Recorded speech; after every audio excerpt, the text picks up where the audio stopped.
2 urtetin behin batzen gara Mundukideko langileok, egunerokoan sakabanatuta gaude, dakizuen moduan, Mozambike, Etiopia, Brasil, Kolombia eta Ekuadorren daukaguz momentu honetan 15 lankide, eta haien artean asko ez dira ezagutzen bez. Orduan, bat talde osoa batzeko.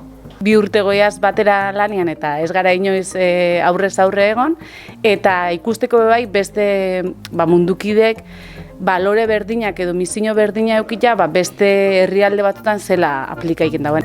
Trabajar de otra manera. Mundukide hasieratik interkooperazio ekimen bat izan dela, ez? Eta orduan, zentzurretan ikusteot interkooperazio sistema hori o sistema hau osasuntzu dagoela. Pues después de 21 años en Coprezi, entré en Mundukide. Realmente iba a ser un proyecto de 2 años. Realmente el inicio era casi hacer un poco seguimiento de la labor de los otros cooperantes, que era pues fortalecer un poco todo el movimiento cooperativo del MST.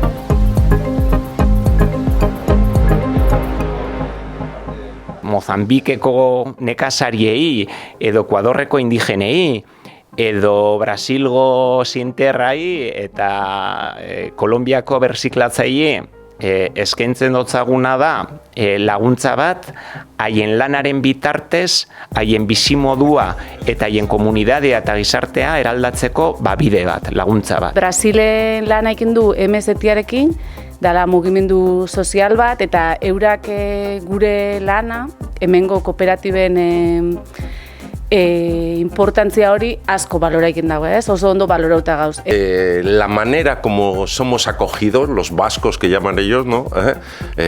Nos acogen y realmente para nosotros es, claro, cosas o dinámicas o herramientas que trabajamos en el día a día, para nosotros es algo habitual, claro, para ellos no dejan de ser innovaciones.